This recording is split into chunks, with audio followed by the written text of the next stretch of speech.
Welcome back. Today we're reading chapter 15 in Apple Mary and Dennie's Lucky Apples.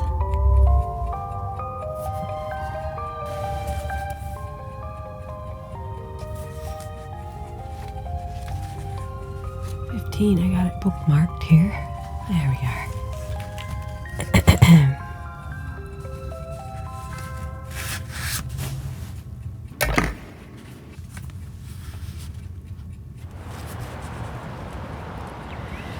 Chapter 15. Apple Mary takes big steps.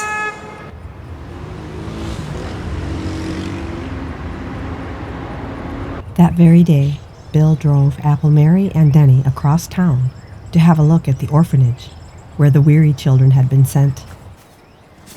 We want to see if they're all right and make sure the orphanage is a nice one, Mary explained. That's over there. She pointed. Immediately, a tall, lean woman appeared. You've come to get the weary children? She asked anxiously. Why, no. We've just come to see them, Apple Mary explained. Oh, dear, the matron sighed. I thought you were relatives. By this time, the little boy had called the 6 wearies, and they greeted Mary and Dennie with great excitement.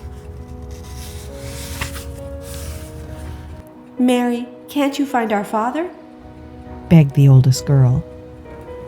I know he didn't run away like everyone says.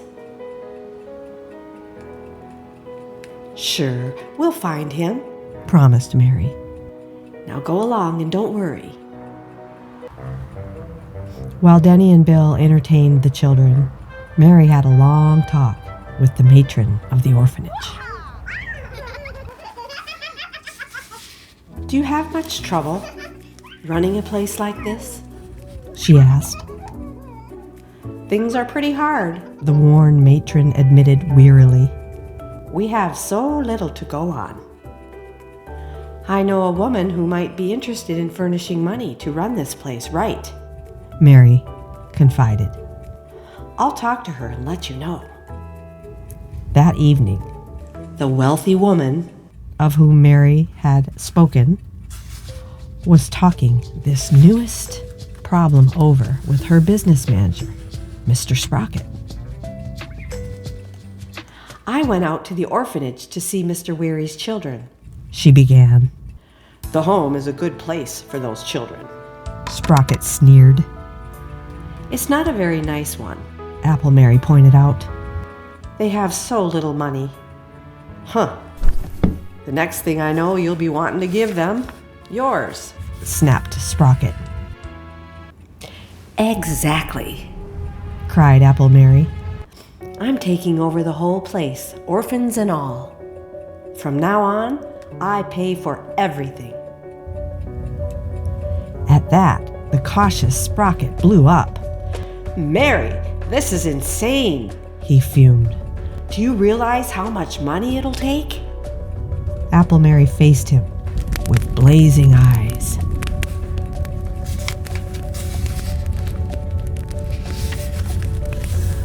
Mr. Sprocket, do you realize it's my money?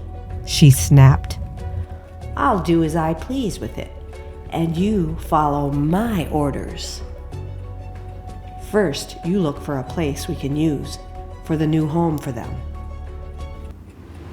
Mary, even if you feel you must support these 50 orphans, there's no sense in buying a new building for the home.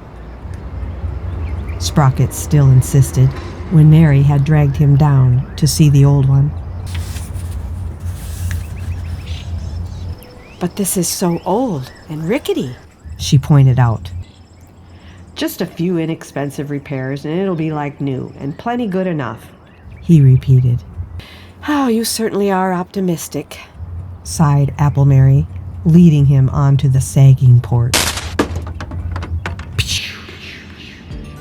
Look out, Mr. Sprocket, yelled Apple Mary as her companion's foot broke through a rotten board,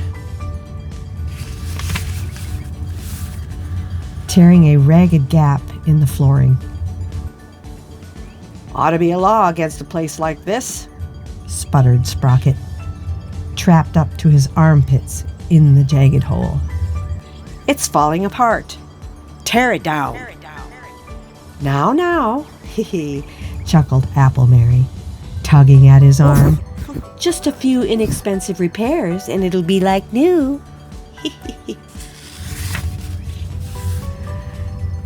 That's chapter 15. I hope you'll join me next time for the very last chapter, 16.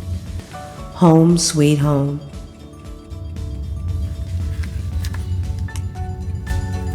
Pretty sure there's only 16.